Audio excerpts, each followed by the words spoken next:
En el nombre del Padre, del Hijo, del Espíritu Santo. Amén.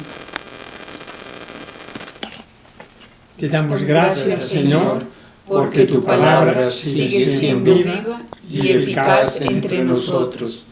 Reconocemos nuestra impotencia e incapacidad para comprenderla y dejarla vivir entre nosotros. Ella es más poderosa que nuestras debilidades, más eficaz que nuestra fragilidad y más penetrante que nuestras resistencias. Por eso te pedimos que nos ilumines con tu palabra, para que la tomemos en serio y nos abramos a aquello que nos manifiesta, para que confiemos en ella y le permitamos actuar en nosotros de acuerdo con la riqueza de su poder. Madre de Jesús, que confiaste sin reservas, pidiendo que se cumpliera en ti la palabra que te fue dirigida, danos el espíritu de disponibilidad para que volvamos a encontrar la verdad sobre nosotros mismos. Haz que ayudemos a hombres y mujeres a encontrar la verdad de Dios sobre cada uno. Haz que la encuentren plenamente el mundo y la sociedad en que vivimos y las personas a las que queremos humildemente servir. Te lo pedimos, Padre, por Jesucristo, tu palabra encarnada, por su muerte y resurrección, y por el Espíritu Santo, que renueva constantemente en nosotros la fuerza de esta palabra. Amén. Bueno, antes de empezar, quiero leer una cita de la carta de Santiago que nos puede servir como iniciación. Dice: seguid actuando vuestra salvación con temor y temblor, porque es Dios quien activa en vosotros el querer y la actuación para realizar su designio de amor. Carta de los Filipenses, capítulo 2. Es muy útil porque, ¿qué dice? Es Dios que activa en nosotros el querer y el actuar. Es decir, el hecho de que nosotros estemos dispuestos a estudiar o a asimilar o a compartir la palabra y que lo vivamos en nuestra vida, depende finalmente de Dios. Porque uno piensa que con el solo acto de voluntad nuestra podemos nosotros medirnos y enfrentarnos a un estudio, una palabra, una oración. En cambio dice acá, es Dios quien activa en vosotros el querer y la actuación. Depende de Dios que queramos aprender, ¿no? Y a la vez que lo hagamos concretamente, ¿no? Sí, finalmente uno se pregunta,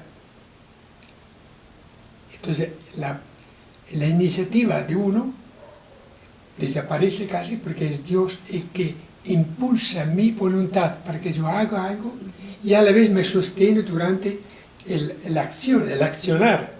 Es muy bonito saber que es Dios finalmente, el Espíritu de Dios que me dispone para hacer lo que quiero hacer y a la vez me acompaña, me apoya durante la actividad que consigue, ¿no? Me pareció muy útil porque estamos compartiendo el discurso de la montaña, que tiene textos, tiene palabras muy fuertes y muy difíciles de aprender. Muy bien. Estamos en la página... ¿La cita? ¿Filipenses qué? Es Carta a los Filipenses, capítulo 2, 12b. Gracias. Muy bien. Otra recomendación que les hago. A partir de hoy, después de cuando leamos el texto bíblico, con el fin de que no lo asimilemos al comentario que sigue o al que nosotros leemos, digamos siempre palabra de Dios. Y así nos acostumbramos a respetar la palabra, que una cosa es lo que nos dice el Evangelio o Jesús, otra cosa nuestros comentarios, que pueden ser muy útiles, pero de todas maneras siguen siendo palabras nuestras, ¿no? Claro. Muy bien, entonces empezamos con ¿En qué página? página 192, Mateo 7, versículo 1. Creo que hoy vamos a terminar el discurso de la montaña y de repente proseguimos con el discurso misionero, si alcanzamos. Ok. 192, 7.1, ¿cierto? 7.1, sí. No juzguéis y no seréis juzgados. Como juzguéis, os juzgarán. La medida que uséis para medir, la usarán con vosotros. ¿Por qué te fijas en la mota en el ojo de tu hermano y no reparas en la viga del tuyo?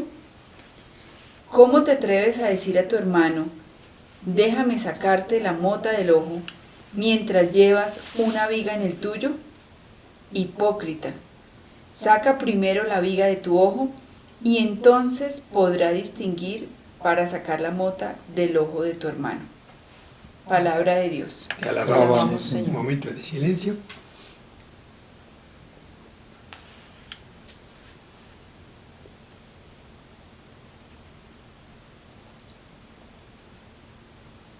Y ahora sí, como lo hemos hecho, empezamos nosotros mismos a comentar o a explicar el eco que tiene la palabra en nosotros sobre el juicio a los hermanos.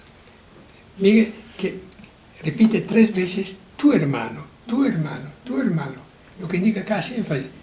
Tú no puedes atreverte a juzgar a tu hermano porque solo Dios es el que juzga finalmente, ¿no? Hay un texto,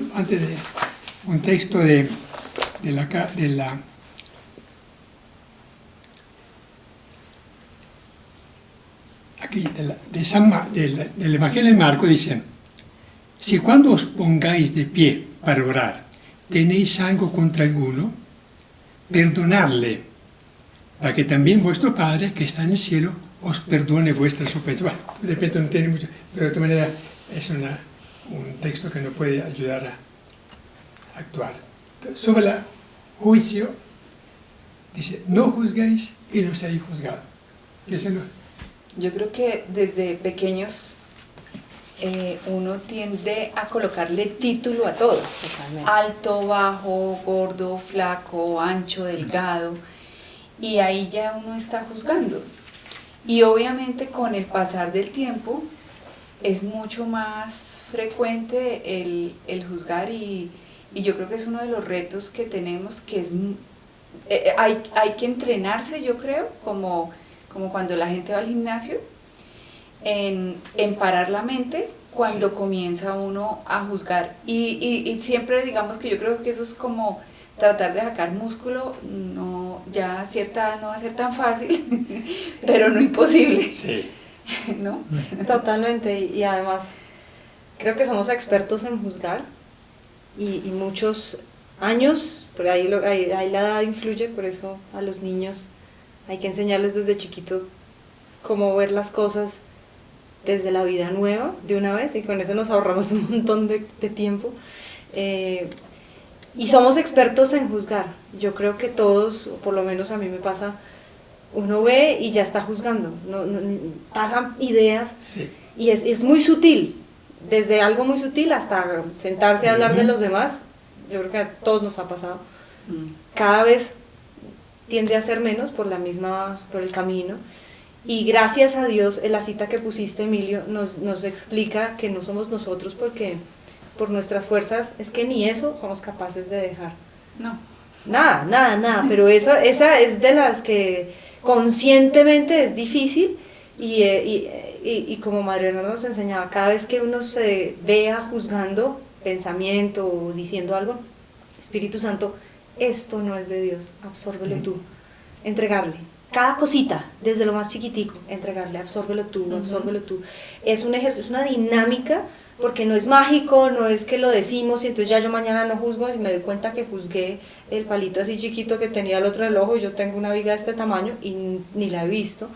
Entonces es aprender a entregar y reconocer en nuestra pequeñez que es una cosa recurrente que podemos ir soltando y dejar que sea Él, porque nosotros no podemos. En una comunidad como esa de Dios es muy fácil, ¿no? No, claro. digamos, la proximidad de las personas hace que tú te sientas... Claro, mientras uno tenga a las personas lejas, sí. Pues, pero sí, yo no sé, me salen a la mente dos cosas. Una es cuando por alguna razón hay una herida de amor, uno siente que fue juzgado y uno se juzga a sí mismo, y uno se juzga fuerte, automáticamente juzga fuerte a los demás, automáticamente. ¿En qué sentido? Es decir, si yo soy muy crítico conmigo y me doy látigo, también le doy látigo a la hermana. Eso funciona así. ¿Es un espejo que uno ve en el otro? No, o es lo contrario. No, es también. Es que, a ver, si por ejemplo, si yo no acepto muchas cosas de mí mismo, que con un poquito de observación uno ve que eso es así y que uno se da duro a sí mismo, naturalmente le va dando duro a los demás. Eso funciona así. Otro reflejo que dicen los psicólogos es que uno ve en el otro problemas de uno. Sí. Entonces uno no se hace responsable de lo suyo y le echa la culpa al otro, pero está viendo en el otro cosas de uno. También es así. De acuerdo. Y también acojo, pues otra manera de mirarlo es cuando Jesús dice, bueno, llegará el tiempo y al final de los tiempos, unos a la derecha, otros a la izquierda, y yo cuando te dije, yo cuando te serví, yo cuando, no sé, y yo dice, bueno, no lo dice, ¿y cuándo te juzgué? Pues también, ¿cuándo te juzgué? Pues todo el tiempo. Todo el tiempo. Sí. Y eso que tú dices de ver en el otro es muy cierto, porque pasa cuando, digamos, que alguien no tenga rencor en su corazón, que no tenga envidia, o que no tenga ambición, o que no tenga ira, no va a percibir esos momentos porque no tienen un referente para entender esa reacción. O uno ve y uno dice, uy, tan raro que actuó, pero no le toca. No, o sea, no le lastima. Hay cosas que no le llegan a uno. No, y tú no puedes ver una cosa súper fea. Y a otro le puede lastimar. Exactamente. Sí. Y es por esas mismas heridas de amor de infancia que todos tenemos. Por un lado. Y por otro lado, porque esas se volvieron un poco acrecentadas, entonces ahí es donde toca trabajar. Pero y una cosa, cuando yo hablo de uno entrenarse en eso, es como entrenarse en pedirle al Espíritu de que nos dé esa gracia, porque muy difícil. Sí. Y es un proceso. O sea, lo bonito es que no se puede pretender hacerlo en un momento. Ante todo, hay ciertos aspectos que son más fuertes en unos que en otros.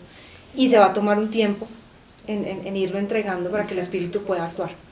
Sí, casualmente encontré un artículo de uno de los autores que citamos siempre, Padre Canta la Mesa, que es sobre el acto, la acción más de hipocresía es esconder la hipocresía. Es decir, el pecado más común es creer que uno no es hipócrita.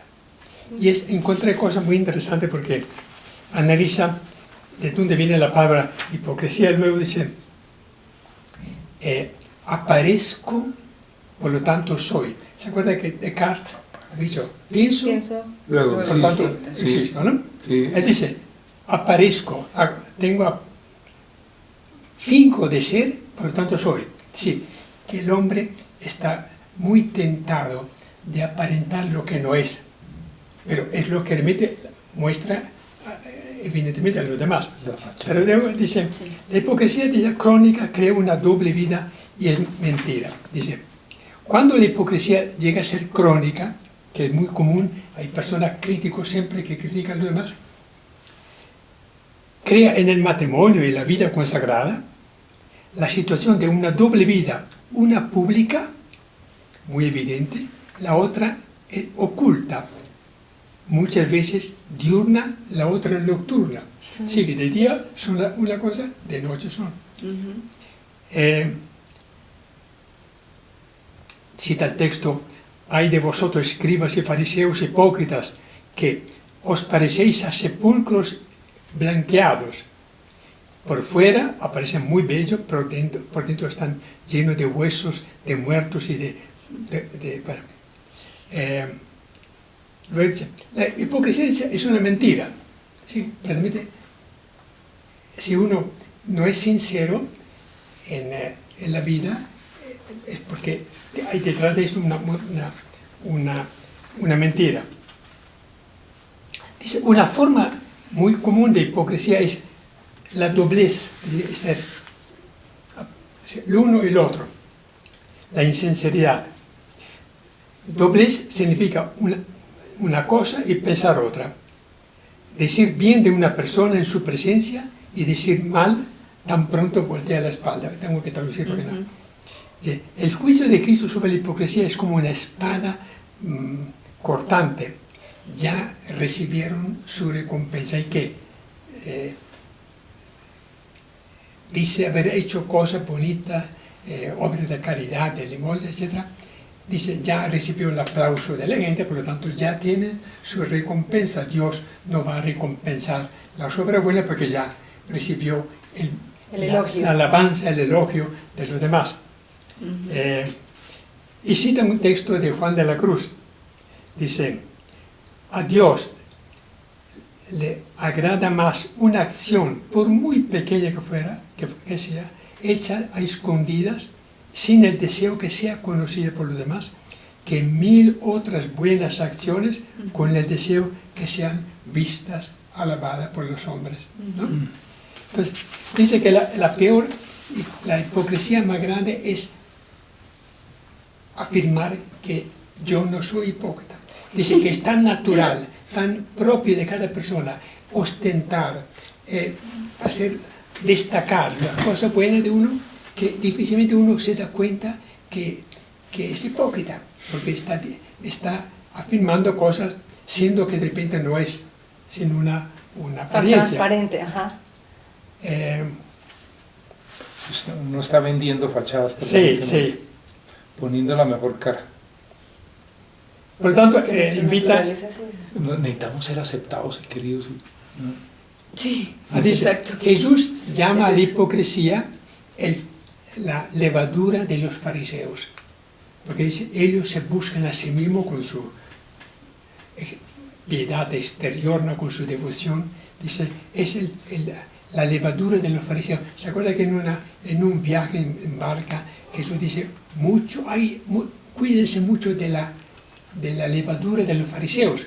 Ellos entendieron la levadura porque el día antes había multiplicado los panes. Entonces lo relacionaron con el pan. No, dice, luego le explicó que era la levadura, el fariseísmo de los fariseos, que tenían que cuidarse mucho. Bueno, el artículo es interesante. Lamentablemente en italiano me gustaría que lo tuvieran porque recalca que uno de los hábitos, de los problemas más serios de cualquier persona es tratar de ostentar, de mostrar que es bueno, o que es inteligente, que es piadoso, o que sabe mucho, etc., ¿no? Que es muy difícil superar porque es innato en una persona. Mostrar la parte buena y ocultar la parte negativa. Pues nadie quiere que se... Uno está que se sepa lo maluco. Está expuesto siempre. Sí. Leamos un poco ahora el comentario que encontramos ahí. No juzguéis y seréis juzgados. Y no seréis. Y no seréis juzgados, perdón. ¿Por quién? ¿Quién nos juzgará? Dios. No juzguéis y Dios nos juzgará. Falta. La prohibición de juzgar parece no regir para los que ejercen autoridad eclesial, pues la renuncia a juzgar llevaría al laxismo y al vacío moral. Entonces debe aplicarse a la vida cotidiana. El texto condena los juicios arrogantes, hipócritas, que desprecian y condenan. La triple mención de la palabra hermano indica que esta instrucción se refiere al juicio que algunos miembros de la comunidad hacen sobre otros. Nos alerta sobre los juicios precipitados. Hipócrita, saca primero la viga de tu ojo y entonces podrá distinguir para sacar la mota del ojo de tu hermano.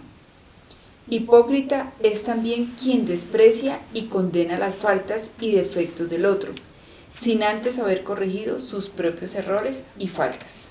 ¿Cuál es la forma para evitar el juicio muy fácil y muy frecuente de los demás? Tratar de agradar a la gente según donde esté uno. No, pero lo puedo agradar, pero... Para evitarla. Para evitar. para evitar la tentación de juzgar a los demás. Ok. ¿Cuál es la forma más? Yo creo que tratar como más bien de servir, de cambiar el verbo por servir y tratar de ser el último. Yo pienso lo que decía, primero mirarse uno mismo, ¿no? Si yo critico al otro, algún vicio, algún error, empezar a decir, yo soy también propenso a hacer lo mismo, entonces uno con esto ya tiene una barrera. Si yo reconozco que yo incurro en el mismo error, en el mismo vicio, en el mismo comportamiento que el otro, obviamente trataré de no echárselo en la cara. ¿Qué otra forma? Hay algo que me llegó, pero pues claro, toca hacerlo bien y toca incorporarlo. Pero bueno, darse cuenta es algo. Es un primer paso. Es uno decir, a ver, Dios Padre tiene relación íntima y cercana con cada uno. Entonces, ¿y quién soy yo para meterme con la relación que tú tienes con Dios Padre? ¿Quién soy yo? Nadie. Entonces, ¿con qué derecho yo me pongo a decir, es que Carolina, no tengo ningún derecho? Claro, eso hay que hacerlo vida y pues claro, no es fácil, Pero sí es un argumento muy fuerte. Yo estoy tomando el puesto de Dios, juzgando a una persona, siendo que yo soy todavía un hermano, y no solo un hermano, de repente soy más pecador que él. Emilio, y me recuerdo en este momento lo que decía el Papa Francisco, le decía, ¿y qué opinas de estos homosexuales? No sé qué. Y él les contestó Exactamente. Yo creo que es una lección fuerte para todos, ante todo porque si lo que tú dices, Jorge, me parece que nos puede quedar resonando a todos. Si yo veo que me choca, me molesta, es porque hay algo en mí que más bien antes de abrir mi boca debería más bien mirar hacia adentro y trabajarlo no siempre, o en oración. No siempre si uno, pero con frecuencia lo es. No siempre, porque uno debe ser muy objetivo. Claro. Si una persona está haciendo algo que definitivamente no necesariamente es un reflejo, pero sí es muy frecuente que los demás sean espejo. Pero habría tipos de molestia, digamos, algo que me duele, digamos así, eso sí puede ser algo muy de, lastimó el ego de alguna forma. Espejo. Eso sí puede llamarse espejo. Y hay cosas que definitivamente uno dice, pues, ¿no, Está equivocado. Sí, y hay que decirlo. Objetivamente está equivocado. Y así Jesús también sacó a los mercaderes del templo, pero con una actitud en donde pues no había una herida ni nada de eso, entonces yo creo que es un siguiente nivel a profundizar. Por eso que hablamos del hermano. Si el prójimo a quien tú juzgas y calificas y condenas es tu hermano, tú debes partir de esta premisa. Él necesita más bien una corrección fraterna mucho más afectuosa, ¿no? Prudente, respetuosa, porque es tu hermano. Lo repite 3 veces, ¿no? La insistencia es que entre hermanos no deberíamos condenarnos ni juzgarnos porque la primera relación es de respeto, de ayuda, de comprensión, mas no de juicio, de condena, por ser hermano. Ahí de repente tiene que ver con lo que decías. Si Dios es Padre nuestro y es el único que nos juzga, ¿con qué derecho tengo yo de juzgar? Es como en una familia. Si entre hermanos uno acusa al otro, ¿quién es que toma el partido? ¿Es el papá o la mamá? Son ellos que dicen, mucho que le corresponde. Que le corresponde a él, a corregir o a castigar, mas no el hermano con el hermano. Sí, estamos abusando de nuestra condición con nuestro hermano, que es el prójimo, acusándolos o juzgándolos o condenándolos.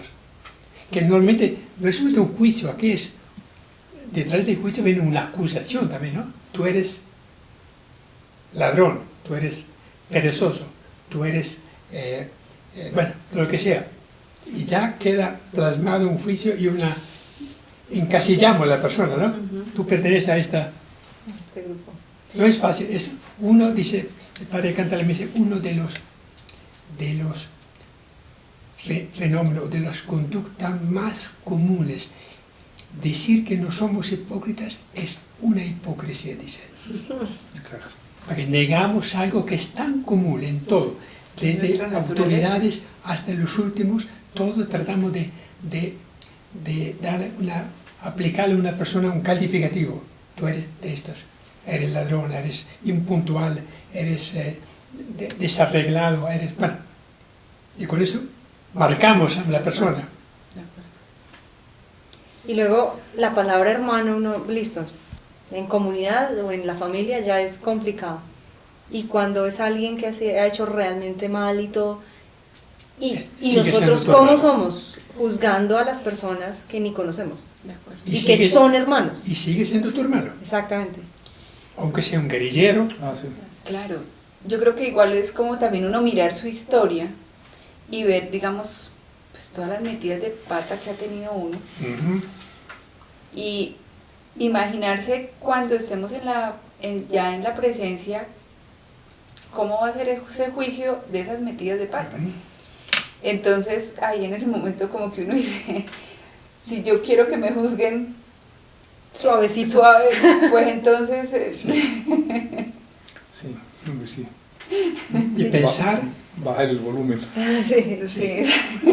pensar depende de que este comportamiento que yo critico es producto de una falta de educación. Yo tuve una muy buena educación, él no la tuvo. Entonces, él incurre en un comportamiento porque no ha recibido el apoyo, el afecto, etc., o la educación, la formación que yo tuve. Por lo tanto, yo juzgo pero desde una situación mucho mejor de él. Porque yo tuve una educación en la familia, etc., entonces me doy el lujo de juzgar a una persona que de repente no ha tenido la ventaja que yo tuve, ¿no? Esa es la... Y no solo la educación, el amor. Muchas veces la gente que termina haciendo el mal o que termina robando, matando, que es capaz de empuñar un arma, no es porque le pareció divertidísimo, sino porque en el fondo, tiene una herida tan profunda, un abandono, quién sabe qué tantas cosas le pudieron haber hecho a una persona para que llegue a ser tan de cabeza fría y a hacer semejante cantidad de atrocidades. Entonces, esa visión es súper difícil para cualquier persona que haya sido víctima, pero es la única forma de perdonar y de ver con amor al prójimo, porque si nos reconocemos indefensos, pequeños, débiles y además heridos por la razón que sea, porque en la infancia todos y con el pecado original y además tenemos esa herida desde el nacimiento, pues qué bonito es vernos distinto.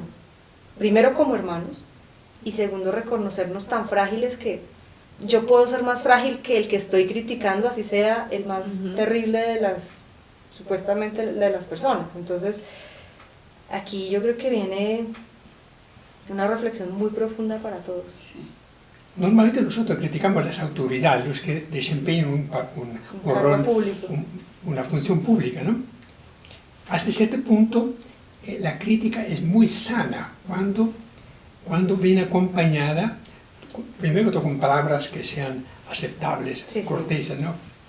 Pero el hecho de destacar errores en una autoridad, sea eclesiástica como civil o militar, es poner en evidencia, pero depende mucho de la forma como se haga, ¿no? Pero yo puedo criticar la corrupción, la pésima administración, ¿no? Esto no significa juzgar. ¿Sí? ¿Hasta qué punto yo me privo del derecho de calificar un comportamiento, una norma o una política, ¿no? Un proceder? Porque tengo derecho como ciudadano de calificar a los demás.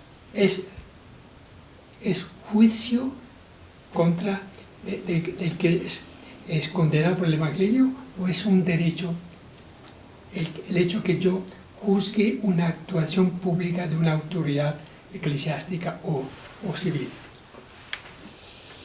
Mientras sea, por ejemplo, ahí yo me acojo a lo que decía el Papa alguna vez, o sea, lo que nosotros en este momento estamos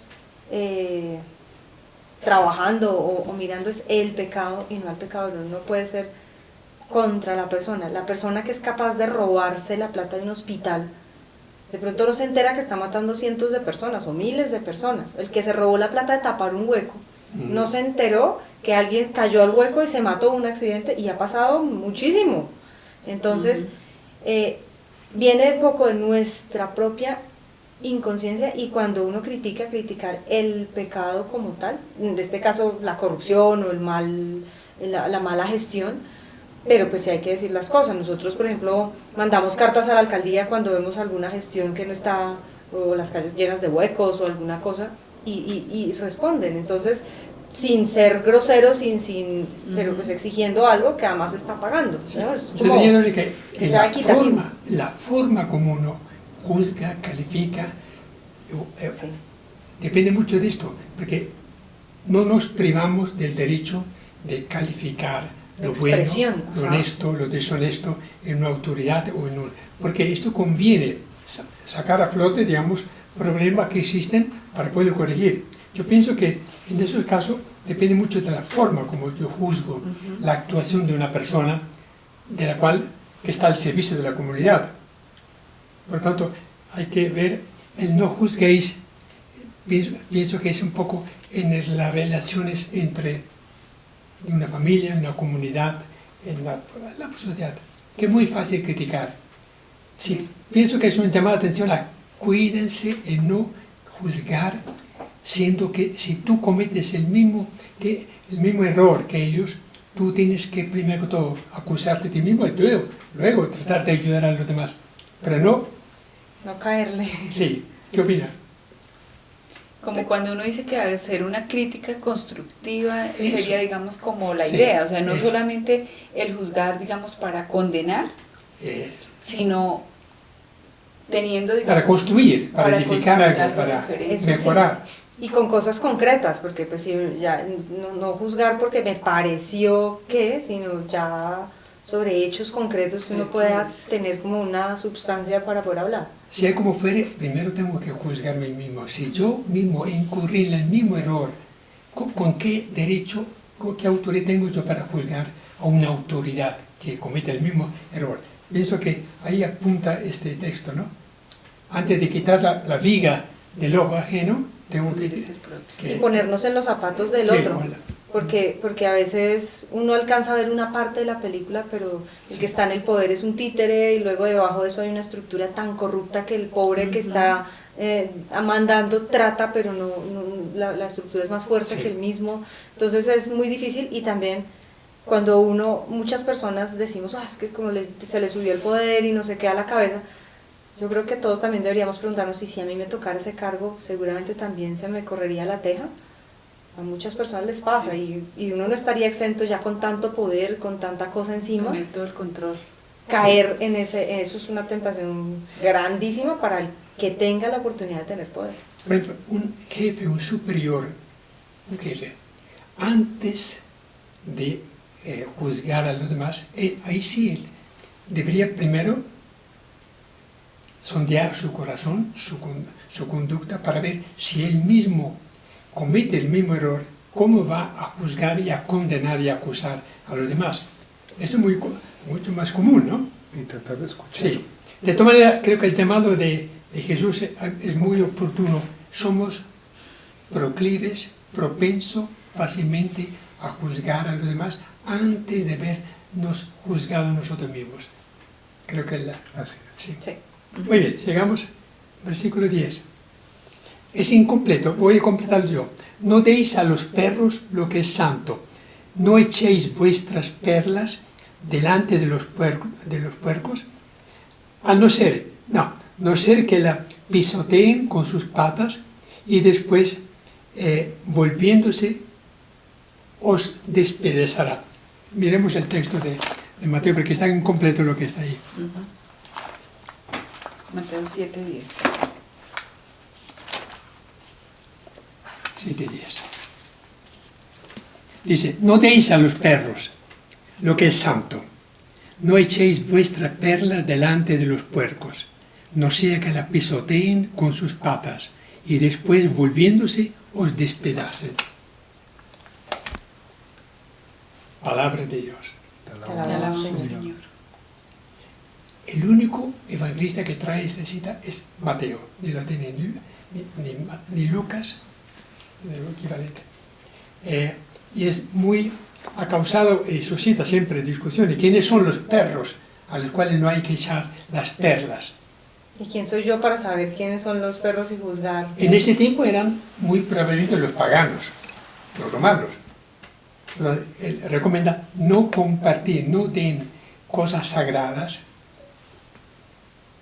la Eucaristía o la propia palabra de Dios, a personas que no tienen absolutamente ninguna disposición de aceptarlo como cosa santa. Si para ustedes son perlas preciosas, ¿no? Para ellos son... No pueden poner a una persona que desprecia, a un ateo, un agnóstico, que no tiene ningún respeto por las cosas santas, no quieren compartirlo con ellos porque es perder. Dice todo lo contrario, puede ser un arma contra ustedes, os despedazan, ¿no? La advertencia es muy oportuna, imagino, en ese tiempo. Pensemos en la comunidad de Mateo, comunidad formada por judíos, por cristianos convertidos al judaísmo y por paganos. El hecho de querer compartir, imagino, las cosas santas, los sacramentos, la Eucaristía, más que todo la palabra, con personas que no tienen ninguna disposición, ninguna apertura, corría riesgo de que esto se convirtiera en un arma contraria, ¿no? Para despreciar o para insultar o para blasfemar. Es interesante la... Sí. Nosotros... Es demasiado interesante, Sí. porque es que realmente ahí yo pienso que uno, o por lo menos personalmente, hay veces uno como que trata de la persona que no es creyente, trata de mostrarle de pronto cosas que a uno le han parecido importantes para que ella también se enamore igual que uno, y realmente es perder el tiempo. Sí, Sí, no hay receptividad, sí. es que la conversión es una gracia, entonces ahí es como hablarle a una pared. Claro, exacto. Y uno quisiera, y pues a mí también me ha pasado, que todo el mundo, que la gente que está alrededor fuera tan feliz o encontrar el tesoro de la conversión y de la paz y felicidad que puede sentir una persona en el momento de recibirla, pero no, la gente, cuando alguien no está dispuesto, no hay que insistir. ¿Será que nos invita de repente a ser muy prudentes? Sí. Es decir, si nosotros apreciamos tanto, queremos tanto lo que hemos recibido a través del bautismo, etc., y lo echamos, como decir, sin ningún buen criterio, lo ponemos al servicio, al alcance de personas que no tienen ninguna voluntad de aceptarlo, es un riesgo, ¿no? Sí. Obviamente, si lo aplicamos a los sacramentos, pretender, por ejemplo, que personas ajenas, bautizados o no bautizados, se acercan, digamos, y reciban la Eucaristía. Por ejemplo, yo me acuerdo que después del Concilio Vaticano II se abrió una puerta grande para los para los sacerdotes que querían celebrar en a domicilio, en las casas. Era muy frecuente. Pero dentro de un grupo de familia podía haber personas que agradecían este servicio porque creaba unidad, fraternidad y comunión. Pero ahora no falta personas que no solamente no están interesadas, sino que para ellos desprecian y hasta cometen sacrilegios, recibiendo la comunión y quién sabe haciendo qué cosa, ¿no? Por lo tanto, creo que es una recomendación muy oportuna, ¿no? Para no dar cosas santas a los perros, pero eran los paganos en ese tiempo. Sí. Hay una interpretación acá que dice que en el judaísmo las carnes de los animales que habían sido sacrificadas, ofrecidas en el templo a Dios, parte de estas carnes eran consumidas luego por los oferentes. Los levitas. Pero está prohibido que personas ajenas, que no fueran creyentes, que no fueran judíos, etc., comieran estas carnes. Por lo tanto, en la situación esta, puede haber, digamos, expresado en esta forma: no deis a los perros las perlas, lo que es santo. ¿Sí? No compartáis cosas sagradas que están al alcance únicamente de los creyentes con personas que están más bien capaces de despreciar o de abusar de lo mismo. En nuestra vida no sé si se dan estas situaciones. Claro. Demasiado. Muchísimo. Y aquí podría ser, uno cómo sabe cuándo hablar y cuándo no. Nuevamente el Espíritu Santo. Mientras el Espíritu Santo vaya posicionándose realmente de nosotros, Él va a ser nuestra única guía que nos va a decir: hable y diga hasta acá, no diga Sí, esto, nombre acá. Discernir lo que es del Espíritu no es fácil, no es inmediato. Tú tienes que tener una actitud muy prudente. ¿Puedo hacer esto o estoy incurriendo en una imprudencia que puede ser calificada, por ejemplo, como entregar las cosas santas a los perros? Gravísimo. Y hay cosas que de pronto uno siente, pues, como una pequeña señal, y es: si uno no siente paz en lo que va a hacer, mejor no lo haga, porque hay algo que no va. Y lo que tú dices, total prudencia, más bien, pues tampoco pasar en omisión, porque entonces pasamos al otro lado. Claro.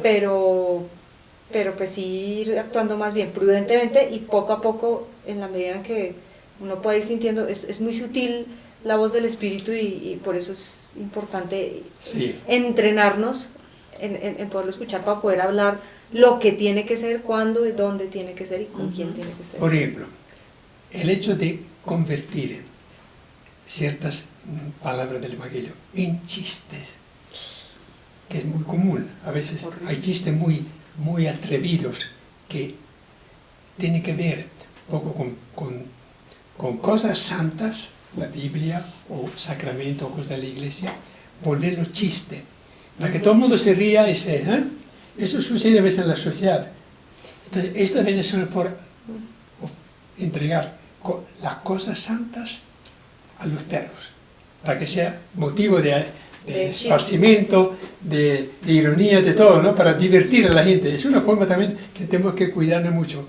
Lo que es santo hay que manejarlo con mucho temor, como decía aquí la carta de Filipenses, con temor y temblor, porque son cosas santas, son cosas de Dios.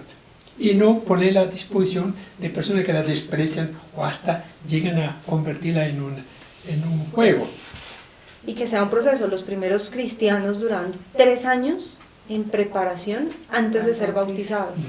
Entonces llegaban a un bautismo, llegaban al bautismo en una convicción, entonces se daba con 3 años uno acompañando a una persona antes de dar el paso al bautismo, uno sí sabe si sí o no está conectado, digamos así.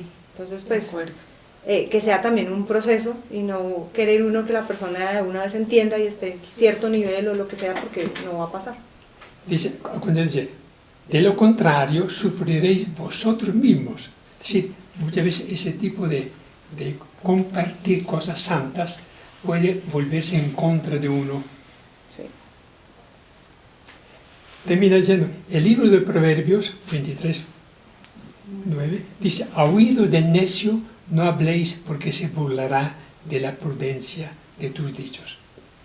Creo que resume un poco lo que habíamos dicho. Muy bien, sigamos 7 a 11. Gracias. 7 a 11. Pedid y se os dará, buscad y encontraréis, llamad y os abrirán, pues quien pide recibe, quien busca encuentra, a quien llama le abren. ¿Quién de vosotros, si su hijo le pide pan, le da una piedra? ¿O si le pide pescado, le da una culebra? Pues si vosotros, con lo malo que sois, sabéis dar cosas buenas a vuestros hijos, ¿cuánto más dará vuestro Padre del cielo? Dará cosas buenas a los que se las pidan. Muy bien, Palabra del Señor. Te alabamos, Señor.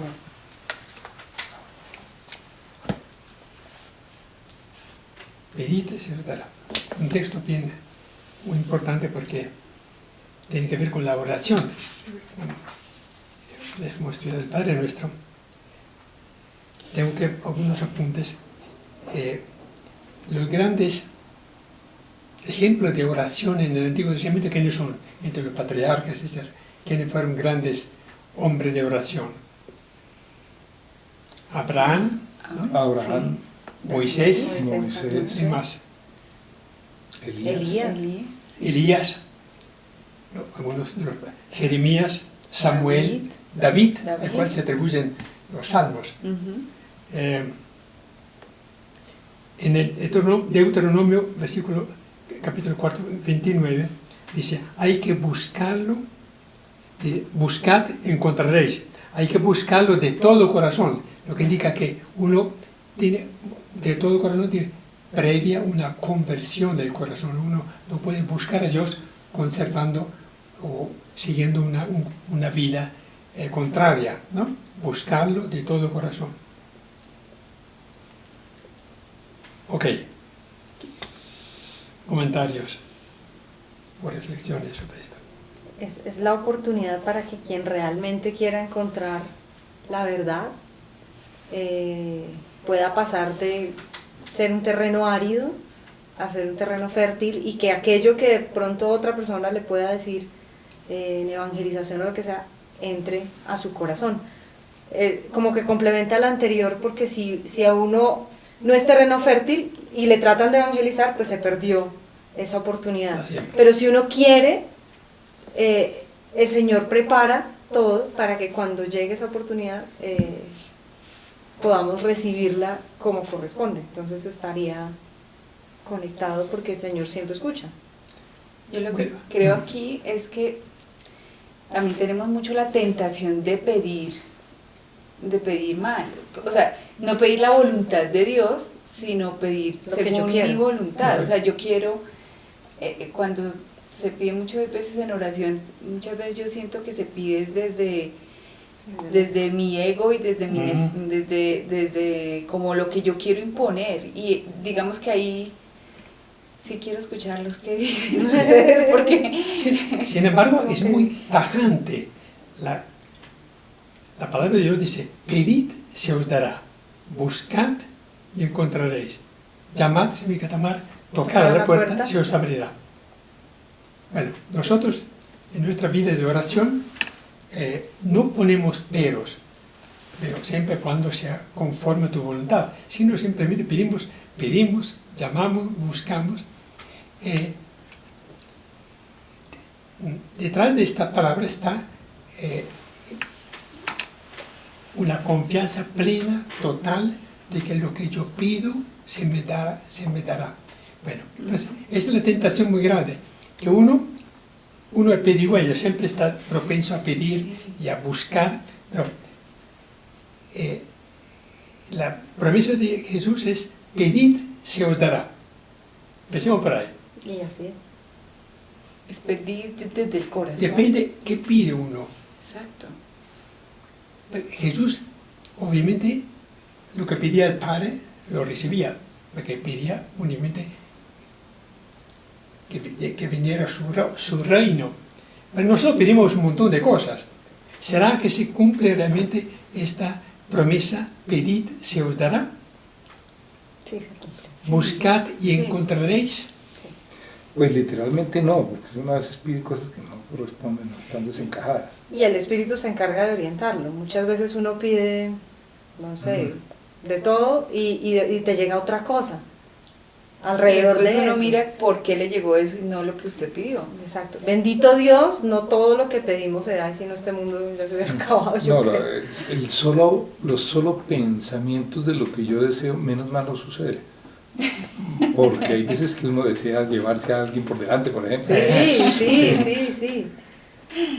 Por lo tanto, mire, el discurso de la montaña, el lenguaje que utiliza Mateo, que recoge esta tradición del discurso, puede ser engañosa, ¿no? Porque promete algo, que lo que pidamos a Dios, y lo pone en los labios de Jesús, pedid, se os dará. buscad y encontraréis. En la vida, en realidad, no se da esto. Por lo tanto, uno puede quedar muy, digamos, engañado porque dice, pero Jesús lo dice, yo he pedido, he buscado. Buscar significa con mucho más insistencia. Buscar implica mucho más que el simple pedir. Indica una persistencia en el pedir continuamente. Y os encontraréis. Llamad y se os abrirán. Encontré un texto del libro de la sabiduría. Dice, que lo cita acá, la sabiduría es radiante e inmarcesible, se deja ver fácilmente por los que la aman. La sabiduría finalmente es Cristo, es el Espíritu Santo. Se deja ver fácilmente por los que la aman y encontrar por los que la buscan. Quien madruga para buscarla no se cansa, pues la encuentra sentada a su puerta. ¿No? Da a entender que si uno insiste en pedir a Dios, bueno, la sabiduría y la protección, la bendición, la salvación, el perdón, seguramente lo encontrará. Entonces, hay textos que apoyan y que confirman esta exhortación de Jesús. Uno debería pedir más, de pronto más humildemente, por lo menos yo pido la lista, además que la oración, la mitad se vuelve pedir, ¿no? Ya, digamos que, bueno, digamos uno pide por otras personas también, pero pida. Entonces, si está enfermo, entonces pide la sanación. ¿Y qué tal que esa persona necesite otros dones? Entonces, de pronto la oración la hacemos mal y pues el Señor sí escucha todo, pero sería más lindo si pudiéramos sincronizarnos un poco y ser capaces de decir, Señor, que se haga tu voluntad, dale los dones que esta persona necesita, dale la fuerza para superar esta prueba, más en humildad, no pedir un resultado, sino las herramientas para vivir el proceso, ¿sí? Y que la consecuencia el resultado sea la voluntad de Dios. Yo creo que nos falta, pero podríamos empezar a cambiar nuestro estilo de oración. Mira lo que dice aquí Lucas, algo similar. Lucas 11, 9, 3. Dice, yo os digo, pedid y se os dará. Repite. Buscad y hallaréis. Llamad y se os abrirá. Porque todo el que pide, recibe. Y el que busca, halla. Y al que llama, le abrirán. Y le piden que padre hay entre vosotros que le den una culebra a su hijo cuando le pide un pez, o que le da un escorpión cuando pide un huevo. Pues si vosotros, aun siendo malos, sabéis dar cosas buenas a vuestros hijos, cuánto más el Padre del cielo dará el Espíritu Santo a los que se lo pidan. Lucas, yo creo que es eso. Entonces, ahí está el espíritu. termina esta exhortación con algo muy diferente. El Padre que dice, si vosotros que sois malos, Jesús sabe, lee en el corazón de todos nosotros, somos egoístas y somos pretenciosos, hipócritas. ¿no? Hipócritas y demás. Dais cosas buenas a vuestros hijos, mucho más vuestro Padre os dará el Espíritu Santo. ¿No? Como quien dice, esa es la única herramienta, arma Ese es el gran regalo. Sí, a los que se lo pidan. Entonces, siempre poner esta condición, Señor, si esto es tu voluntad, te ruego, otórgame este favor, esta bendición. Lucas dice, le dará el Espíritu Santo. El Espíritu Santo, sí. Dará el Espíritu Santo a los que se lo pidan. Lo que diga, Señor, si esto no es tu voluntad, dame la paz, la alegría, dame la fuerza para aceptar la prueba que estoy soportando. Sí, dame la fuerza del Espíritu Santo, la gracia, la alegría, ¿no? Porque definitivamente lo que yo te pido no me conviene a mi salvación. Entonces, siempre pedir al final de una oración, decir, Señor, te ruego, dame salud, dame la fuerza de poder superar esta prueba y dame ante todo la fuerza, la gracia de tu Espíritu para que me acompañe, me ayude, me ilumine, me guíe por el buen sendero. Entonces, esto sería una oración mucho más aterrizada. Sí. Saber que Dios sí nos da lo que pedimos, pero cuando no nos conviene lo que pedimos, nos da la fuerza, la gracia, la luz y la alegría del Espíritu Santo para que aceptemos pasar por esta prueba, ¿no? Es mucho más importante que recibir el Espíritu Santo que recibir de repente las cosas muy a veces... Casi que a veces capricho, sí, no sé. caprichosas que pedimos. Entonces, San Lucas agrega esto y creo que es muy prudente aprender a orar pidiendo por encima de todo que nos dé el Espíritu Santo, la gracia, los dones del Espíritu, la fortaleza, el conocimiento de la voluntad de Dios, la humildad, y ante todo el amor. El Espíritu Santo es amor. Leamos de tu manera el texto a ver qué. Pedid y se os dará, buscad y encontraréis, llamad. El texto comienza con una invitación a pedir. Encontramos 3 verbos en imperativo: pedid, buscad, llamad, tocad. Se pide y se busca a Dios. Se llama la puerta de la misericordia de Dios. La invitación se basa en la certeza de que Dios escucha al orante. El término buscar en el Antiguo Testamento tiene una connotación de buscar y encontrar a Dios, o su sabiduría. La que leímos el texto. Sí, sigamos. Leerlo. Deuteronomio. Le encontrarás si le buscas de todo corazón y con todo el alma, porque tu Dios es un Dios misericordioso. Lo que está implícito es una conversión. Tú tienes que cambiar tu vida para que, dice, con todo tu corazón y con toda tu alma. El pecador puede pedir muchas cosas, pero no puede sabe que el corazón le pide una conversión sincera, ¿no? Pide humildad, pide... Bueno, sí. Mateo. Yo os aseguro también que si 2 de vosotros se ponen de acuerdo en la tierra para pedir algo, sea lo que fuere, lo conseguirán de mi Padre que está en los cielos. Porque donde están 2 o 3 reunidos en mi nombre, allí estoy en medio de ellos. ¿Qué agrega este texto a lo que acabamos de leer? El hecho de que 2 o más pidan, insistan en pedir algo, sea lo que fuere, lo conseguirán. Es mucho más expresivo, ¿no? Entonces, hace hincapié que cuando pedimos en comunidad, cuando 2 o más piden, sea lo que fuere, lo conseguirán. Esa ya es una de mi Padre que está en los cielos. Porque donde 2 o 3 reúnen mi nombre, allí estoy en medio de ellos. Es un aporte bellísimo, sustancialmente superior a lo que nos dice en el discurso de la montaña, que ya lo encontramos en Mateo 18.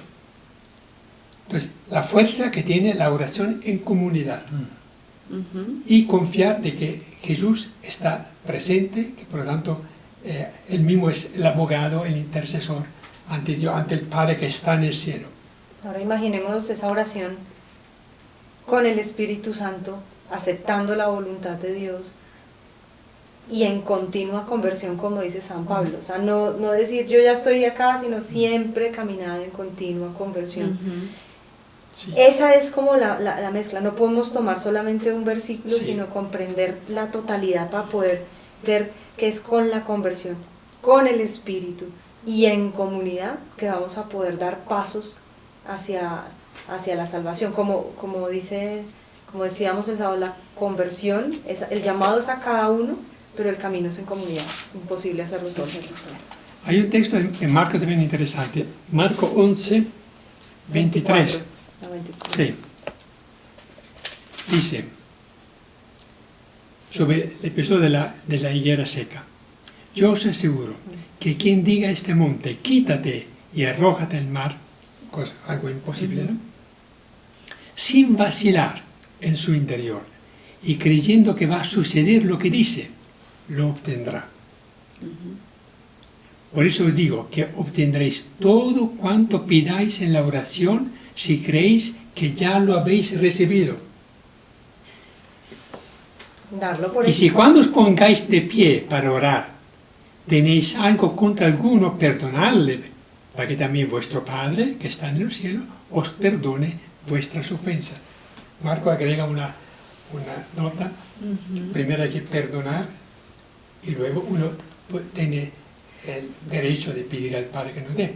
Pero lo que hace hincapié, dice, tengáis la confianza de que lo que pedís ya lo habéis recibido. Pues eso es, bueno, fe. Eso sí es fe. Pero sí hay santos que tienen esa fe, y los conocemos, que dicen gracias Señor porque nos hiciste este favor pues para obras del mismo reino, pero con total confianza y las De que cosas se se dan. De que sí se da. Sigamos leyendo. ¿Quién de vosotros? ¿Quién de vosotros, si su hijo le pide pan, le da una piedra? Los ejemplos del hijo que le piden pan y pescado a su padre son sacados de la vida cotidiana. El pan y el pez forman parte de la alimentación de los judíos. El texto nos invita a tener plena confianza y seguridad en que Dios responde favorablemente a nuestras peticiones. Dios es verdaderamente Padre, nos conoce a fondo y cuida de nosotros. Está siempre muy cerca de nosotros. De la forma como oramos se demuestra si realmente confiamos en Dios. Yo pienso que ese texto, estas palabras, nosotros nunca lo tomamos en serio. Yo pienso que el problema que no tengamos una respuesta a nuestras oraciones no depende de que Dios nos niega lo que pedimos, simplemente que nosotros no lo tomamos en serio, ¿no? Decimos, Señor, yo te pido que tú me des este favor, pero lo decimos casi como diciéndole, si tú no me lo das, no pasa nada, yo sigo creyendo y amándote, etc. Sí, creo que el problema es nuestro, no es de Dios que no nos otorga. Por supuesto, Dios nunca nos otorga, nos concederá cosas que van en contra de nuestra salvación, de nuestra santificación. Pero, definitivamente, el ejemplo que nos da, si un padre no engaña a su hijo, mucho menos Dios engaña a nosotros que somos hijos suyos. Obviamente, sabemos que nosotros le pedimos cosas absurdas y que un padre, un papá, nunca da a su hijo lo que instintivamente pide. Por lo tanto, se nos anticipa. Dios no nos da lo que pedimos porque no nos conviene. Pero esto no quita que nosotros tengamos plena fe que lo que pedimos. Por ejemplo, nosotros cada día pedimos al Padre Nuestro, venga a tu reino. Y no pasa nada. Vemos que la situación en el mundo cada vez es peor, ¿no? Y no nos interesa, y seguimos pidiendo, venga a tu reino. ¿Será que nosotros no creemos que Dios cumple nuestra oración a pesar de que aparentemente las cosas no siguen mejorando? Todo el discurso de la montaña implica que el reino de Dios está cerca. Tenemos que creer que Dios cumple lo que dice. Si no lo cumple o no lo cumple en los términos, en el tiempo que nosotros pensamos que es correcto, el problema no es de Dios. Dios siempre cumple, nosotros no le creemos. Sí. Y pasamos de largo, ¿no? ¿No es así un poco? Sí, sí. El problema es de fe, de que todos los textos que hemos leído dan a entender claramente que lo que pedimos se nos otorga. Entonces, o Jesús nos mintió y pensaríamos que dejó al Padre muy mal parado, o nosotros no le creemos. Nosotros no le creemos. No le creemos. Oramos sin confianza, oramos sin fe, oramos dudando. Costumbre, o también muchas veces nos ha pasado a todos que oramos solamente cuando necesitamos algo. Entonces ese se volvió el Dios casi que está en el closet, entonces necesito este favor, entonces rezo el rosario, eso pues está un poco en contra de todo lo que hemos dicho. ¿Por qué los santos obtenían siempre lo que pedían? porque nunca dudaban. Una certeza. La fe. Yo pienso que todo el discurso está bajo esta premisa. Si yo no tengo fe, para mí puedo leerlo y entusiasmarme, pero definitivamente pienso que esto es muy bonito cuando está en el papel, pero que en la realidad no se da. Entonces ahí empieza a desfallecer mi fe. De acuerdo. Y ahí sí hay que decir, tengo fe, Pero te pido más fe. Sí. Porque Y Dios no puede satisfacer mi oración si yo no tengo fe. Entonces, el problema es mío, no es de Dios. Dios lo cumpliría. Sea cual fuere, dice Marco, ¿no? Sea cual fuere. Sea cosas, peticiones pequeñas o grandes deseos, grandes oraciones. No es fácil leer estos textos. pero la invitación de Pati es total. Si pedimos que aumente nuestra fe y si cada vez vamos viendo, nosotros mismos lo podemos empezar a ver, empieza a cambiar también la perspectiva, pero es un proceso, o sea, si yo empiezo y pido como loca y no llega, además hay personas que de pronto pedimos y queremos además la respuesta mañana a las 3 de la tarde. No, los tiempos Además de que- Dios son sus No, tiempos. pero sabes que hay algunos que dicen, y para mañana a las 3 de la tarde, sí, no, pues, hay pero hay que cultivar esa relación. Pero primero, no hace claro, eso, ¿no? Para eso dice, yo necesito este dinero o esta, y le llega. Sí, pero es que la fe de él es, ¿no? Ahora, más aquí dice, pedid, pura. buscad, llamad. Lo que indica que hay un proceso. Pedir, pero insistir buscando ¿no? Y de todo corazón. Y seguir tocando la puerta. Es como cuando uno, como el ejemplo que da, si alguien que está dormido por la noche siente que toca la puerta y le pide 3 panes porque llegó un huésped y no tenía previsto, entonces el Señor le va a abrir, no porque esté dispuesto, porque está durmiendo con su señora, con sus hijos, sino para quitárselo de encima, va a abrir la puerta, le entrega los 3 panes. ¿No pasará con Dios también lo mismo? Si nosotros insistimos, Dios nos va a dar. Tenemos que tener plena fe, lo va a dar. Porque así. La parábola que él pone es muy clara. Debido a la insistencia, la búsqueda, ¿no? Y el sentir que alguien me toca la puerta continuamente. Bueno, Sí. ¿cuánto más vuestro Padre? Bueno, dice acá que terminamos de leer la segunda ¿Cuánto más dará vuestro Padre del cielo? ¿Cuánto más dará vuestro Padre del cielo? Dará cosas buenas Se repite el dará. Sí. de las que les pido. Bueno, el amor de nuestro Padre es mucho más grande que el amor de cualquier padre terreno. Aquí Jesús califica de malos a los padres terrenos. Jesús conoce lo que hay en el hombre y sabe que es esclavo del mal.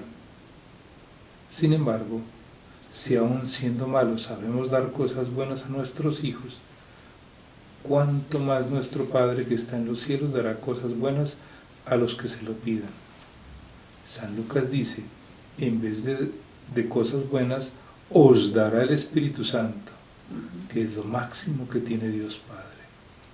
Entonces el Padre no nos dará necesariamente lo que le pedimos, sino que nos dará cosas buenas, todo lo necesario para la vida de discípulos de Cristo, es decir, como ser verdaderamente hijos de nuestro Padre que está en los cielos.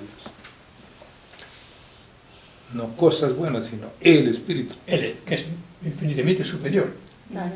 Nos da paz, alegría, Y serenidad, uno con qué confianza, cambia uno la paz, etcétera. la armonía, ¿no? eso es buen negocio, uno dice que Claro. está bien, no me dices cosas, pero dame tu espíritu. Dame Muy tu bien. paz. Sigamos. Tratad a los demás como queréis que os traten a vosotros. En esto consiste la ley y los profetas. Famosa palabra de Dios. Palabra de Dios. Te la vamos. Sigamos, leamos lo que sigue para poder. Esta máxima, llamada comúnmente la regla de oro, resume la ley y la nueva justicia que propone Jesús. Es también la conclusión de todo el sermón de la montaña, la adición. En esto consiste la ley y los profetas. Se parece a la otra conclusión en donde el evangelista presenta los dos mandamientos del amor a Dios y al prójimo como aquello a lo que se reduce la ley y los profetas. Podría parafrasearse así la regla de oro: todo lo que nos gustaría que nos hicieran los hombres Al final viene es lo que debemos hacer a los demás.